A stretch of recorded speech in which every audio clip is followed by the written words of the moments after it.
জগৎবল্লভপুর হাওড়ার সেখানে একটা গাঁজার ঠেক, সেই গাঁজার ঠেকে ক্রেতা সেজে পুলিশ গেল আর তারপরে টানতে টানতে এই গাঁজার ঠেক যারা চালায় তাদেরকে দেখুন টেনে হিঁচড়ে বের করলো পুলিশ। দেখুন জগৎবল্লভপুর থানার ওসির নেতৃত্বে হানা।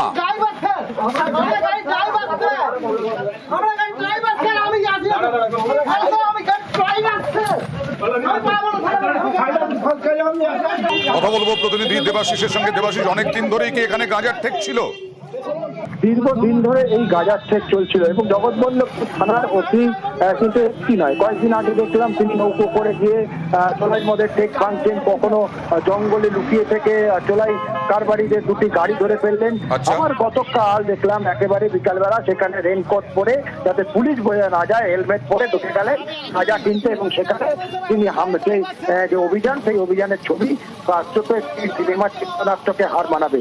সাধারণ মানুষ দাঁড়িয়ে দাঁড়িয়ে দেখলেন পুলিশের এই কীর্তিকলাপ বা কর্মকাণ্ড, যেখানে কাদায় শুয়ে একজনকে ধরে রাখতে হচ্ছে, কাদায় পড়ে গেলেন পুলিশ, তারপরেও তিনজনকে গ্রেপ্তার করলো। পুলিশের দাবি এই জগৎবল্লভপুর কয়েক মাস আগেই কিন্তু কার্যত ক্রিমিনালদের একেবারে আখড়া ছিল, প্রতিদিন চুরি ছিনতাই, আর এই ঠেকগুলোকেই নির্ভর করে কিন্তু ক্রিমিনালরা থাকতো, যেখান থেকে চুরি চামারি করতো এবং এই ঠেক ভাঙতে তৎপর জগৎবল্লভপুর থানার পুলিশ। বেশ বান্দা এরা দীর্ঘদিন যাবৎ এখানে গেঁজা বিক্রি করে, অসামাজিক কাজ, দিন রাত গেঁজা খাচ্ছে। এই যে পুলিশ তুলে নিয়ে গেছে, আমার পক্ষে বলে খুব ভালোই হয়েছে। খাচ্ছে না গেঁজা, বিক্রিও করে, কিন্তু আজকে যাদের করে তুলে নিয়ে গেছে এরা গেঁজা খাচ্ছিল, বিক্রি করে না। মেন খুঁটিকে দেখে ধরা দরকার ছিল। কিছু লোককে আগে তুলে নিয়ে গিয়েছিল, সে সবের বিরুদ্ধে বলেছিল পুরো বন্ধ হবে। সেই একই এখানে সবই ওসি মসি সবাই মনে হচ্ছে আমার জড়িত। আর এই দক্ষিণেশ্বর থেকে কোটি টাকার মাদক উদ্ধার করলো পুলিশ। কোথায় ছিল জানেন? এই বাসের মধ্যে কোটি টাকার মাদক। সেই বাসটা দেখাবো। সেই বাস আসছিল, দক্ষিণেশ্বর দিয়ে আসছিল বাস, সেই বাসেই কোটি টাকার মাদক। কথা বলবো প্রতিনিধি সুবীরের সঙ্গে। সুবীর, কারা নিয়ে আসছিল, তাদেরকে কি ধরা গেছে? দেখো আনন্দা, ইতিমধ্যে বারাকপুর পুলিশ কমিশনার পরিবর্তন হয়েছে এবং নতুন যিনি পুলিশ কমিশনার আছেন মল্লিকা শর্মা, এবং তিনি আসার পরে কিন্তু বিভিন্ন থানার এলাকাতে কিন্তু এইভাবে নাকা চেকিং শুরু করেন এবং গতকাল রাত থেকে নাকা চেকিং শুরু হয় এবং আজকে সকালবেলা একদম বালি ব্রিজ হয়ে একটি বাস উত্তরপ্রদেশ থেকে আসছিল সেই বাসটি, এবং বাসের ওপরে ছাদের ওপরে কিন্তু এভাবে সারি সারিভাবে কিন্তু প্যাকেটিং করা ছিল এবং তার মধ্যে নিষিদ্ধ মাদক ভর্তি ছিল।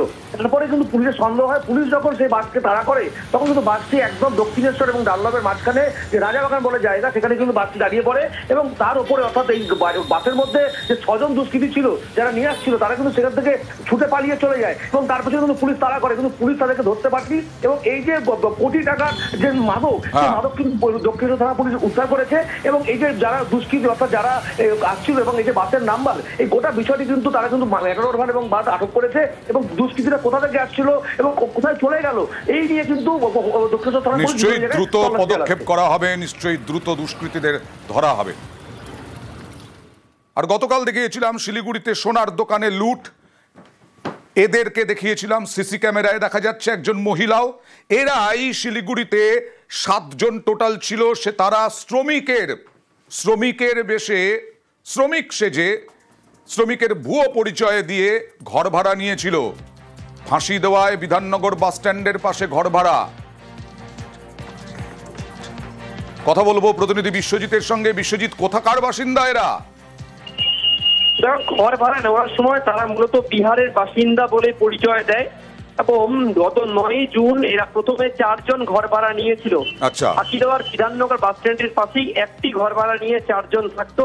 ধীরে ধীরে সংখ্যা বাড়তে 10-এ পৌঁছায় এবং তারা বলতো তারা পাশেই এক রাস্তার কাজের জন্য বিহার থেকে এসেছিল।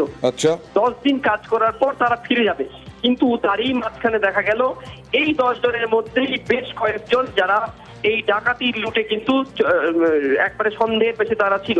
গতকাল শিলিগুড়ি মেট্রোপলিটন থানা পুলিশ বিধাননগর পুলিশকে সহায়তা করে তারা কিন্তু ঘটনাস্থলে পৌঁছায় এবং যেটা জানা গিয়েছে যে একজনের আধার কার্ড এই ঘর থেকে উদ্ধার করেছে পুলিশ। মানে একজনকে ধরা যায়নি এখনো পর্যন্ত? দেখো এখান থেকে একজনকেও ধরা যায়নি এবং তাদের যে সমস্ত জিনিসপত্র তা কিন্তু আগেই তারা এখান থেকে সরিয়ে ফেলেছে এবং তারা কোথায় গিয়েছে সে ব্যাপারে কিন্তু বিস্তর খোঁজ খবর শুরু করেছে বিধাননগর তদন্ত ক্ষেত্রে পুলিশ।